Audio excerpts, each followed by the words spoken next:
నమస్తే అండి. ఈరోజు మనం చాలా సింపుల్గా టేస్టీ అయిన బాలింతలు కూడా తినవలసిన కూర అండి. ఇదే తెలగపిండి కూర అండి. సింపుల్గా చేసుకుందాం, ఏమీ లేకుండా ఒట్టి తెలగపిండితోటే చేసుకుందాం. చాలా ఈజీ అండి. చూసారా, ముందు బాండి పెట్టుకున్నాను. ఇందులో కొద్దిగా నూనె వేసుకుందామండి. నూనె అయితే కొద్దిగా వేడెక్కాలండి.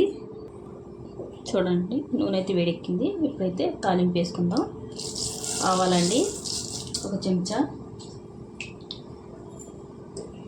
అలాగే జీలకర్ర అండి ఒక చెంచా వేసుకున్నాను.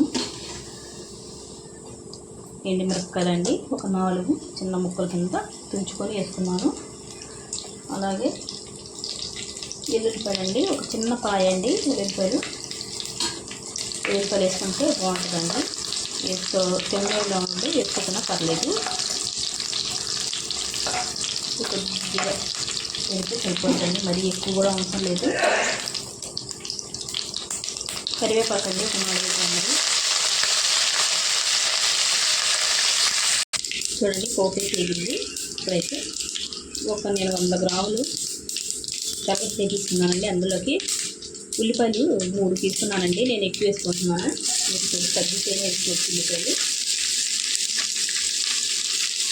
ఒక 6 పచ్చిమిరపకాయలండి. కొద్ది కారం వేసుకుంటేనే బాగుంటుందండి. కారం తక్కువ పప్పు వేసుకోండి. ఇందులోకి పసుపు అండి, అలాగే రుచికి తగినంత ఉప్పు వేసుకుందాం. చూసుకొని వేసుకుందామండి. మళ్ళీ వేగిన తర్వాత ఉల్లిపాయలు అయితే బాగా కలిపేసుకుందాం. కలిపేలాగా ఫస్ట్ బాగా పడితే తొందరగా వేడుకుంటే సిమ్లో పెట్టుకొని మగ్గించుకోవాలి. ఉల్లిపాయలు నూనె కూడా తక్కువ పడద్దండి ఇందులోకి. చూడండి, ఉల్లిపాయలు బాగా వేగాలండి. మధ్యలో కలుపుకుంటూ ఉండాలి ఉల్లిపాయలు. చూడండి, ఇది ఇంకా వేగాలండి. ఉల్లిపాయలు వేగితే టేస్ట్ బాగుంటుంది తెలగపిండి అన్నది. మూత పెట్టుకొని కొద్దిగా వేపుకుందాం. చూడండి, ఉల్లిపాయలు అయితే బాగా వేగిపోయాయి కదండి. చూసారా, ఇలా మెత్తగా వేగాలండి. ఇందులో మనం నీళ్ళు వేసుకుందాం.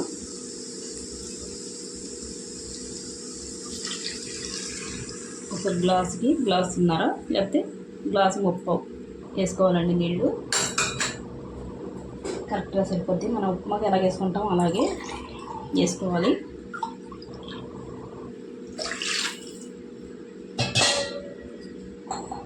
ఇప్పుడు మనం ఇంత బాగా కలిపేసుకొని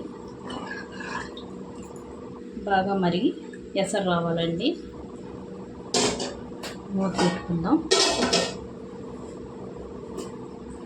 తెలగపిండి అంటే చూసారా అలా ఉంటుందండి, రవ్వలాగా. అలాగా ఇది మనం నువ్వులు ఆడించుకొని నూనె తీసుకున్న తర్వాత వస్తుందండి చెక్క కింద. అలా పౌడర్ చేసి అమ్ముతారు మనకి గానుగ దగ్గర. చాలా టేస్టీగా ఉంటుంది. ఇది బాలింతలకి ఎక్కువ పెడతారండి ఈ కూర వండి. ఎవరైనా తినచ్చు, మంచిది హెల్త్కి. ఈ నీళ్ళు ఎసరు వచ్చిన తర్వాత చూద్దామండి. చూడండి, ఎసరు వచ్చేసిందండి. ఇప్పుడైతే మనం ఇది తెలగపిండి వేసేసుకుందాం. ఇందులోకి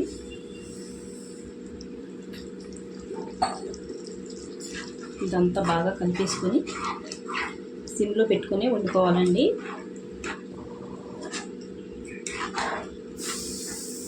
మూత పెట్టేసుకొని సిమ్లో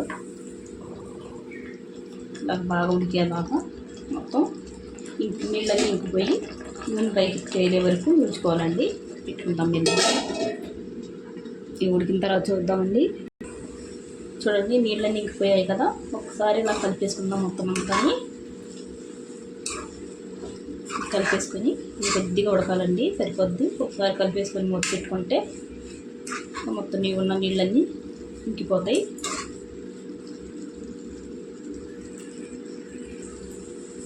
చూడండి, మొత్తం దగ్గరికి అంతా ఉడికిపోయింది.